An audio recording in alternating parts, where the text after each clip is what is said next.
Lors d'une séance, le psychiatre et psychanalyste suisse Carl Jung écoutait une patiente lui raconter un de ses rêves, dans lequel elle recevait un scarabée doré, quand soudain, un insecte heurta à la fenêtre de son cabinet. Un insecte que Jung identifia comme un âneton scarabéide. Cette coïncidence et son interprétation permirent à l'analysante d'avancer dans sa cure et à l'analyste de mettre au point un nouveau concept, la synchronicité, ou comment l'occurrence simultanée de deux événements sans lien de causalité prend dans leurs associations un sens pour la personne qui les perçoit. Ainsi, c'est grâce à une photo et à une pendaison de crémaillère que Marie et Tara ont vu leur vie liée d'une drôle de manière. Vous écoutez Transfert épisode 136, une histoire courte racontée au micro de Nina Pareja, produite et réalisée par Slate.fr.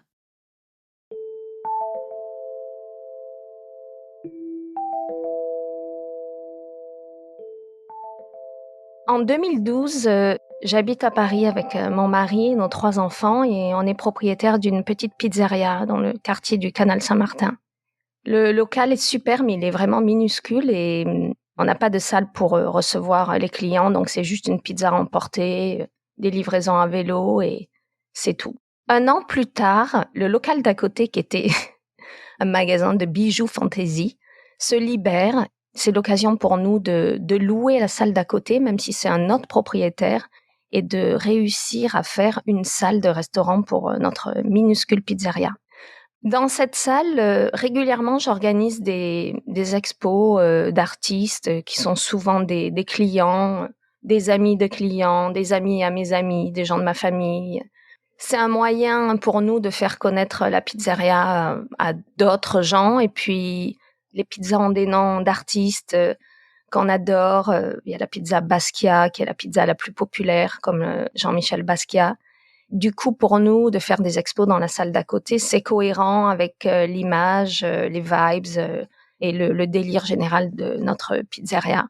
Un jour, un très bon copain à moi vient manger à la pizzeria avec une de ses amies, Sylvie, une photographe. Je les rejoins, je m'assois avec eux à table et elle me dit « Marie, je reviens d'un voyage à New York. J'ai fait plein de photos de New York assez chouettes et ça me dirait d'exposer dans la salle d'à côté. » Moi, je suis super ravie, j'adore New York, j'imagine que ces photos vont être super chouettes parce que je sais qu'elle a du talent, je connais son travail. Elle me propose de me montrer quelques clichés. Je me rends compte que c'est que des photos de buildings, d'immeubles, très new-yorkais, surtout pour nous, les Français. Mais évidemment, elle, c'est une photographe professionnelle, donc ces photos de buildings, même si j'ai l'impression que tout le monde les prend en photo, elles sont super bien cadrées, elles sont magnifiques et je suis hyper contente de mettre New York dans notre petite pizzeria à Paris.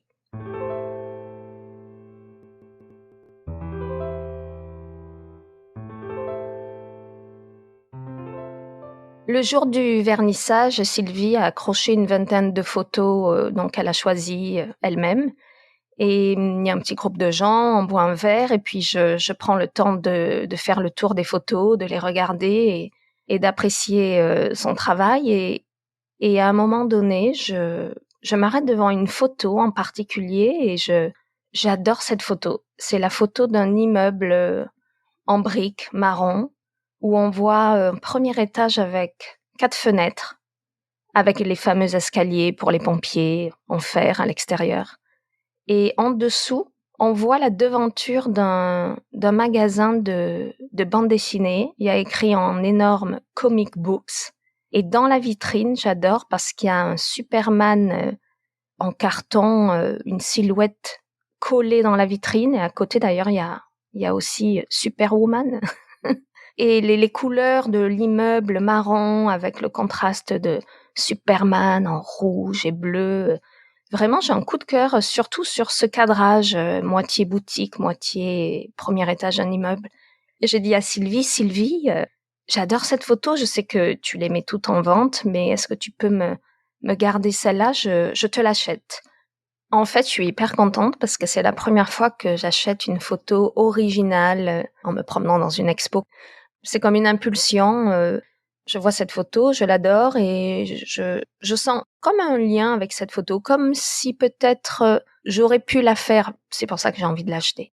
Quand l'expo se termine, je décroche enfin ma photo et je pars à la maison avec la photo sous le bras, je me dis qu'elle irait très bien dans la chambre de mon premier fils, Tom. Comme mon mari est américain et que mes enfants sont à moitié américains, à moitié français, j'aime bien ce lien avec sa culture américaine, New York, Superman, la pop culture, voilà.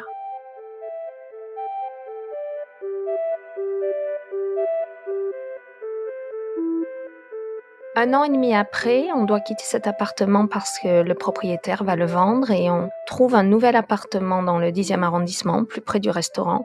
Et donc on déménage et cette photo nous suit évidemment et se retrouve une fois de plus dans la chambre de Tom, dans le nouvel appartement. Un an plus tard, avec mon mari, on décide de déménager à Los Angeles parce qu'on a envie d'une nouvelle aventure, on a envie d'emmener nos enfants vivre une nouvelle culture et on a envie qu'ils connaissent un petit peu la culture de leur père et on fait ce projet fou de vendre nos restaurants, de vendre tout ce qu'on a et de partir à Los Angeles. En juin 2015, on a trouvé une petite maison à louer à distance dans le quartier de Manhattan Beach. C'est vraiment une petite ville près de la mer, très familiale. On décide donc de tout vendre, tous nos restaurants, parce qu'entre-temps, on avait créé d'autres restaurants, de vendre notre voiture, notre petite maison de vacances, de vendre tous nos meubles et on garde plus que 6 valises pour déménager et une trentaine de cartons. Dans les cartons, il y a beaucoup de souvenirs en fait. Il y a des livres, des disques, des photos, quelques jouets et puis surtout nos posters, puis la photo de Sylvie qui nous suit. Nos cartons arrivent 3 mois après nous. Quand j'ouvre le carton et que je retrouve la photo de Sylvie, naturellement, je réfléchis pas longtemps. Je rentre dans la chambre de Tom et je lui dis, Tom, voici ta photo, je vais encore la remettre dans ta chambre pour la 3e fois. À Manhattan Beach, la rentrée scolaire se passe bien pour mes 2 garçons. Par contre, je me retrouve face à un petit problème pour mettre ma plus jeune fille à l'école. Elle a 4 ans et demi. Aux États-Unis, la première année est la seule année de maternelle. On doit avoir 5 ans pour rentrer à l'école. Et je me retrouve avec ma fille sans école pour elle.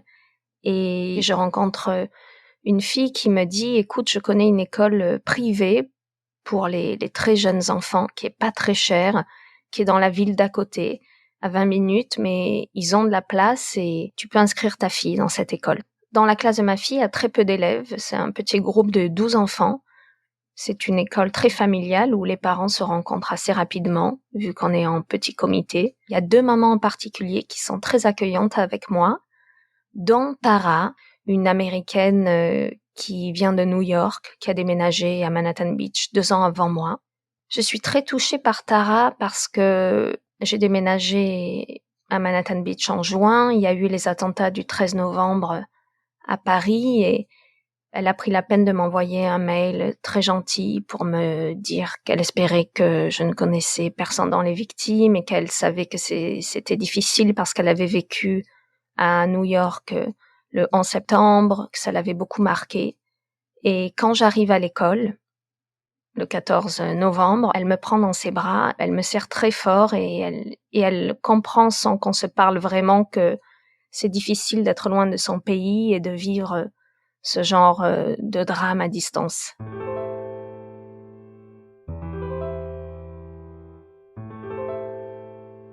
Avec Tara, on devient copine assez rapidement et on commence à s'inviter pour des apéritifs, on va manger au resto, nos filles s'invitent à tour de rôle à venir jouer dans leur maison. On est de plus en plus proches, on se raconte nos vies et elle me raconte qu'elle est new-yorkaise et qu'elle adore New York, elle adore toujours New York, même si elle est très heureuse en Californie. D'ailleurs, elle retourne chaque été 1 mois et demi à New York. En plus, elle a un look un petit peu différent, avec beaucoup de style, et c'est rigolo parce qu'en Californie, on est quand même tous en legging et en t-shirt, et elle a un look justement vraiment new-yorkais. À chaque fois que Tara me parle de New York, elle me parle de son appartement, de ses années où elle a rencontré son mari, où elle a même eu sa première fille, puis sa 2e fille. Et je sais pas pourquoi, à chaque fois qu'elle me parle de New York, je l'imagine dans un appartement un petit peu comme le personnage de Carrie dans Sex and the City. Je sais pas pourquoi, j'imagine un appartement très cosy, un petit peu petit, mais très new-yorkais, bien décoré.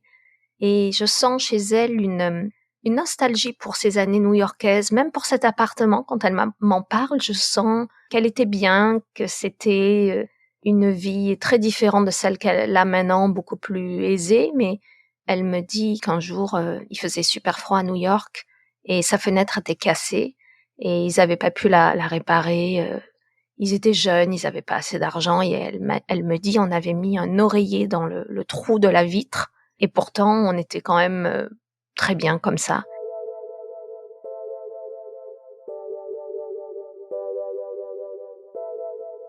Deux ans plus tard, en 2017, on habite toujours à Manhattan Beach, mais on décide de déménager dans une maison un peu plus grande.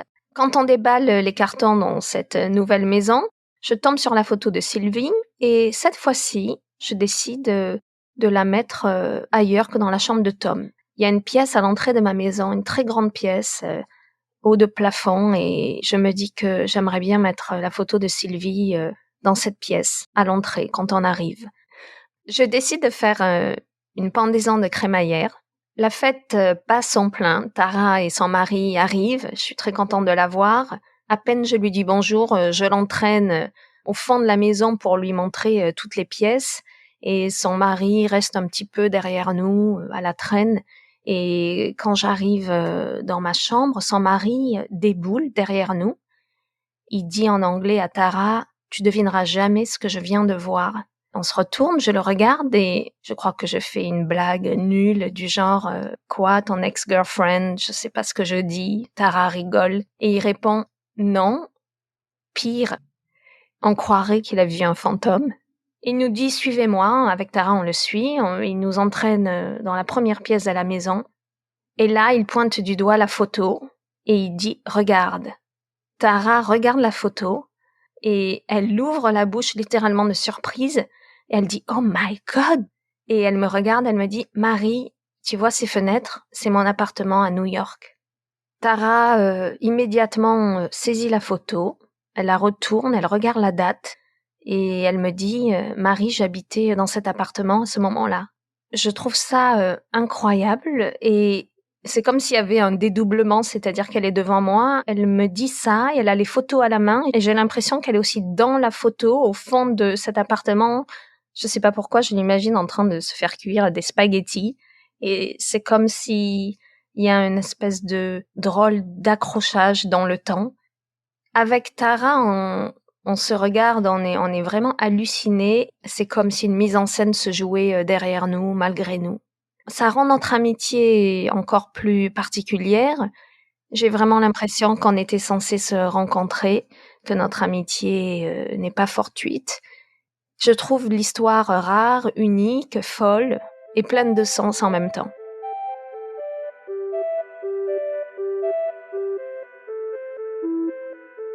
En janvier 2021, c'est l'anniversaire de Tara. Je l'ai pas vue depuis quelque temps à cause de la pandémie.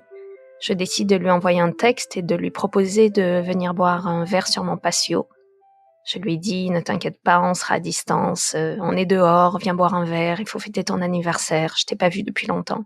Elle est contente de venir, elle arrive tôt, et je lui fais une surprise, je lui dis qu'on n'a pas pu fêter son anniversaire comme une année normale, mais que j'ai un cadeau pour elle, et je lui offre cette photo. En fait, j'hésite avant de lui offrir, j'essaie plutôt de contacter la photographe et de lui demander si elle a toujours les négatifs, si elle peut la développer.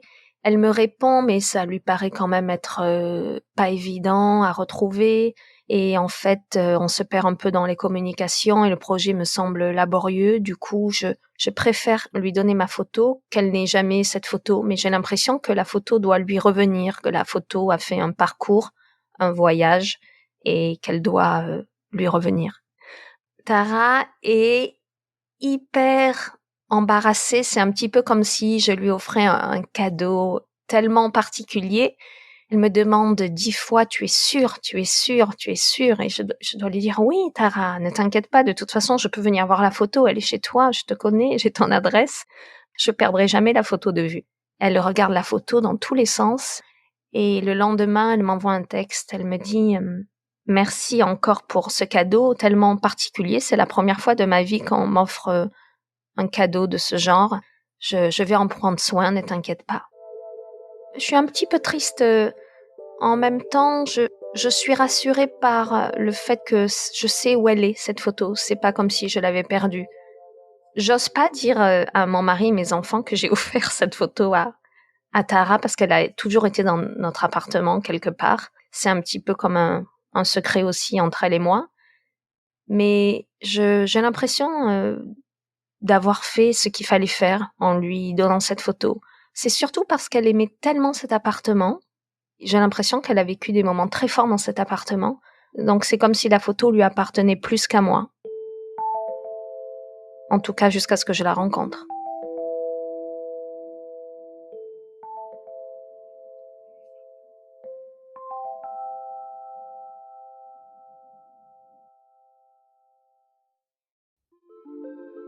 Vous venez d'écouter une histoire courte de transfert, un épisode raconté au micro de Nina Pareja. Il a été produit et réalisé par Slate.fr sous la direction de Christophe Caron, Benjamin Septem-Ours et Sarah Koskiewicz avec Aurélie Rodriguez. La musique a été composée par Arnaud Denzler. Retrouvez tous les épisodes de Transfert sur Slate.fr ou sur votre application de podcast préférée.